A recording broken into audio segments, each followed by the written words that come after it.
IGL यानी कि Indraprastha gas. क्या आपके पास आईजीएल का शेयर है? तो आपके लिए एक शॉकिंग इंफॉर्मेशन है, क्योंकि इंडिया का top brokerage firm Motilal Oswal IGL share को यहां पे सेल करने की सलाह दे रहे हैं और टारगेट दे रहे हैं 340 का टिल नेक्स्ट ईयर।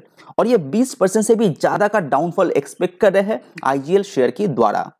लेकिन इसके पीछे क्या रीजन है, तो चलिए जानने की कोशिश करते हैं वो 5 रीजन जिसके चलते आईजीएल शेयर 340 तक जा सकता है, ऐसा मोतीलाल ओसवाल का कहना है। साथ ही हम लोग जानेंगे कि आईजीएल शेयर के अंदर एक शॉकिंग इंफॉर्मेशन भी निकल के आ रहे हैं, उसके बारे में भी, जो आईजीएल शेयर को लॉन्ग टर्म में इफेक्ट दे सकते हैं। तो सबसे जो पहला कारण है जिसके चलते आईजीएल शेयर को यहां पे सेल करने की सलाह दे रहे हैं, वो है सप्लाई एंड डिमांड के अंदर मिसमैच। अगर आप इंडियन गैस कंपनीज को मिला देते हैं तो वॉल्यूम के अंदर जो ग्रोथ है वो 7% सीएजीआर देखने को मिलेगा पिछले 4 या 5 साल के अंदर। अगर आईजीएल की बात करें तो ये ग्रोथ और भी थोड़ा सा ज्यादा हुआ है। लेकिन जो प्रोडक्शन है इंडिया के अंदर, जो गैस का प्रोडक्शन है वो 3% सीएजीआर के अनुसार यहाँ पे डीग्रोथ हुआ है। तो इंडिया के अंदर गैस का प्रोडक्शन यहाँ पे 3% डिक्लाइन हुआ है, लेकिन वॉल्यूम यहाँ पे ग्रो हुआ है। तो यहाँ पे सप्लाई एंड डिमांड के अंदर थोड़ा सा इंबैलेंस देखने को मिल रहा है। तो इससे क्या होगा, जो इंडियन कंपनीज जैसे आईजीएल, एमजीएल, ये सारे कंपनीज को यहाँ पे बाहर से गैस यहाँ पे लेना पड़ेगा। उससे कंपनीज का जो कॉस्ट है वो इंक्रीज हो जाता है, जो अपने आईजीएल के अंदर देखे होंगे, क्योंकि रिसेंटली कंपनी का रेवेन्यू बहुत अच्छी तरह से ग्रो हो रहा है, लेकिन कंपनी का मार्जिन बहुत ज्यादा श्रिंक हो चुका है। उसके कारण कंपनी बाहर से आउटसोर्स कर रहे हैं अपने रॉ मटेरियल्स को। पिछले 2 साल में जो प्रॉब्लम इस कंपनीज ने फेस किया है वो आगे भी चल के फेस करना पड़ेगा, ऐसा मोतीलाल ओसवाल का कहना है। इसीलिए इसको सेल करने की सलाह दे रहे हैं। उसके बाद जो सेकंड कारण है वो है ईवी पेनिट्रेशन। रिसेंटली जो दिल्ली गवर्नमेंट ईवी को यहाँ पे सपोर्ट कर रहे हैं, उसके चलते दिल्ली, आपका जो नोएडा, ये जोन में 20% ईवी का पेनिट्रेशन आप एक्सपेक्ट कर सकते हैं। अगर इसको भी पकड़ते हैं तो आईजीएल का जो सीएनजी का सेल है वो वहां पे थोड़ा सा डिक्लाइन भी देखने को मिलेगा। यानी कि टोटल वॉल्यूम के अंदर नहीं, वॉल्यूम यहाँ पे सेल कंपनी का ग्रो करेगा। करीब 9 to 12% ग्रोथ आप एक्सपेक्ट कर सकते हैं बेस के सिनेरियो के अंदर। लेकिन इससे पहले जो ग्रोथ रहा है वो 12 से लेके 15% रहा है। तो उस हिसाब से देखते हैं तो अगर दिल्ली जोन के अंदर 20% ईवी यहाँ पे एक्सेप्ट कर लेते हैं तो 9 से लेके 12% तक ग्रोथ आप एक्सपेक्ट कर सकते हैं। और लॉन्ग टर्म जो हाई वॉल्यूम है वो भी थोड़ा सा डिफिकल्टी नजर आ रहा है। साथ ही अगर आप ईवी पेनिट्रेशन को और भी थोड़ा बढ़ा देते हैं, अगर आप मान लेते हैं उस पर्टिकुलर जोन में ईवी का सेल 30% तक पहुंच जाएगा, 30% ग्रोथ यहां पे लाएगा, तो ये जो सीएनजी का सेल है वो 10 से लेके 8% तक रह सकता है फाइनेंशियल ईयर 24 एंड 25 के अंदर।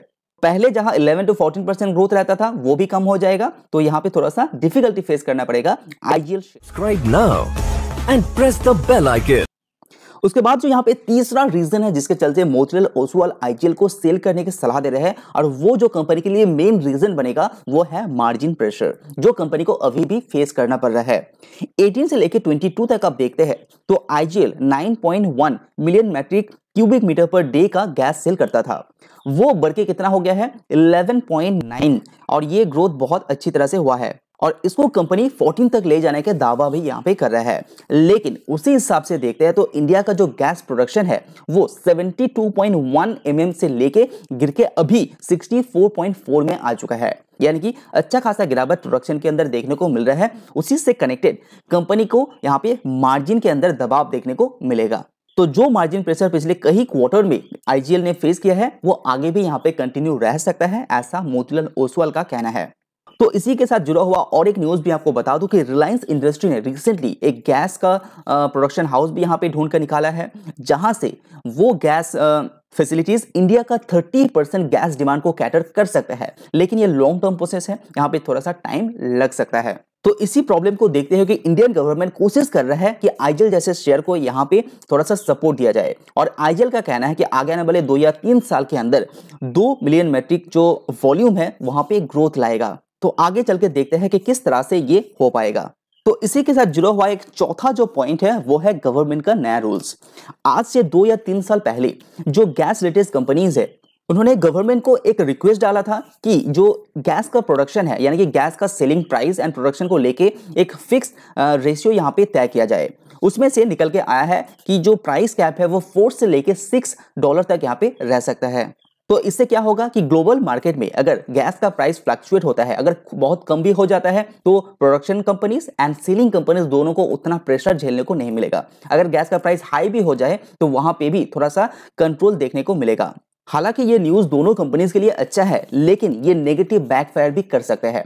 अगर मान लीजिए कि गैस का प्राइस ग्लोबल मार्केट में बहुत ज्यादा हो जाता है तो आईजीएल के लिए फायदेमंद रहेगा, लेकिन अगर ये कम रहता है तो आईजीएल जैसे कंपनीज को थोड़ा सा प्रॉब्लम भी झेलना पड़ेगा, क्योंकि एक्स्ट्रा मार्जिन यहाँ पे चार्ज नहीं कर पाएगा। उसके बाद जो नेक्स्ट कारण है आईजीएल शेयर को सेल करने का, वो है वैल्यूएशन। अभी के हिसाब से आईजीएल का वैल्यूएशन फेयर दिखाई दे रहा है, लेकिन आगे आने वाले दिनों में अगर मार्जिन के अंदर दबाव रहेगा तो कंपनी का नेट प्रॉफिट यहाँ पे घट सकता है। तो अगर नेट प्रॉफिट यहाँ पे घटेगा तो कंपनी का यहाँ पे जो पी रेशियो है वो यहाँ पे बढ़ सकता है, जिसके कारण कंपनी का वैल्यूएशन थोड़ा सा महंगा हो सकता है। तो आगे आने वाले 2 साल मोतीलाल ओसवाल के अनुसार आईजीएल थोड़ा सा चैलेंजिंग दिन रहने वाला है, लेकिन जो नियर टर्म ग्रोथ है वो यहाँ पे अच्छा रहेगा। वॉल्यूम के अंदर एज वेल एज रेवेन्यू के अंदर थोड़ा सा मार्जिन के अंदर दबाव रहेगा, लेकिन जो लॉन्ग टर्म ग्रोथ है वो ईवी के कारण थोड़ा सा प्रेशर रह सकता है, ऐसा भी मोतीलाल ओसवाल के द्वारा बताया जा रहा है। तो ये रहा 5 कारण जिसके चलते आईजीएल को यहाँ पे सेल करने की सलाह मोतीलाल ओसवाल दे रहे हैं। तो चलिए अभी जानते हैं थोड़ा सा interesting fact about IGL share gas. तो सबसे पहले यहाँ पे आप सेल वॉल्यूम को देखिए, यहाँ पे 9.1 था 2018 में, अभी ये बढ़ के 11.9 में आ चुका है। तो सेल वॉल्यूम ग्रो हुआ है। प्रोडक्शन आप देख सकते हैं यहाँ पे डी ग्रोथ हुआ है। उसी के साथ यहाँ पे जो गैस का प्राइस है वो किस तरह से यहाँ पे इंक्रीज हुआ है, जिसके कारण आईजीएल शेयर को प्रॉब्लम झेलना पड़ रहा है। अगर आप फ्यूचर ग्रोथ एक्सपेक्ट कर रहे हैं तो 2024 14% growth and 2025 11% growth and 2026 10% growth base case में एक्सपेक्ट कर सकते हैं। अगर आप पेनिट्रेशन लेते हैं ईवी का 20% एंड 30% की ग्रोथ के अनुसार, तो यहाँ पे सीएनजी का जो ग्रोथ है, सेल का वॉल्यूम है, वो यहाँ पे किस तरह से डी ग्रोथ भी हो सकता है। ग्रोथ तो रहेगा लेकिन ये कम हो जाएगा। अगर कंपनी का पीई की बात करें तो अभी भी ये पिछले 1 साल का एवरेज जोन में दिखाई दे रहा है, जो 20.8 पीई के अंदर ये काम कर रहा है। कंपनी का आरओई एंड आरओसीई दोनों ही थोड़ा सा डीग्रोथ दिखाया है और आगे आने वाले साल में ये और भी डीग्रोथ हो सकता है। अगर कंपनी का नेट सेल की बात करें तो जहां पे 2018 में कंपनी 45,921 मिलियन रुपीस का सेल यहां पे किया था, 2022 आते आते ये 77,000 में पहुंच गया था और 2023 में अच्छा रेवेन्यू करने के कारण ये 1,42,000 क्रॉस करेगा। उसके बाद 1,38 एंड 1,44 ऐसा प्रोजेक्शन दिया जा रहा है मोतीलाल ओसवाल के अनुसार। और एंड में मैं बताना चाहता हूं, अगर ये शेयर आपके पास है तो अच्छी तरह से रिसर्च कीजिए, उसके बाद ही नए निवेश कीजिए। अगर आपके पास है, होल्ड करने से पहले भी अच्छी तरह से आप खुद का रिसर्च कर लीजिए, क्योंकि ब्रोकरेज फर्म हमेशा ऐसा राय देते हैं और ये हमेशा सक्सीड भी नहीं होता है।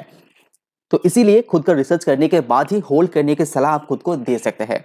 तो अगर वीडियो पसंद है तो लाइक जरूर कीजिए। आज वीडियो में इतना ही, सी यू ऑन नेक्स्ट वीडियो।